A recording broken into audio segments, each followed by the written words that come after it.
Sometimes Granny is eating some cats. We're robberies.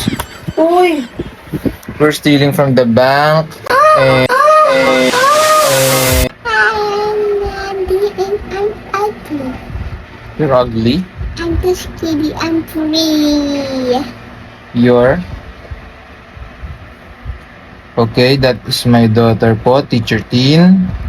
No, you're not supposed to. Happy birthday. Okay. Happy birthday, Teacher Teen. No, don't send it to Teacher Tin. Happy birthday po and God bless. And I am Mandy's father. And Mandy's mother is Mandy, behave. This is how Mandy when it's night time. Aray, Mandy, ha? And we just want Matamaan mo ko, Mandy, we just want to ask help because Mama's mother is our work is we're robberies. Uy! We're stealing from the bank. And why? We're not silly. We're just. And then Mandy is some Touch you. okay, and if it's weekend, Mandy is selling some bananas. I'm not selling bananas anymore. It's already sold out. Oh, You have to tell lies because he needs the scholarship.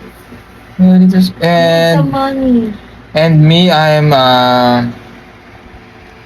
stealing from people in the. You have to lie.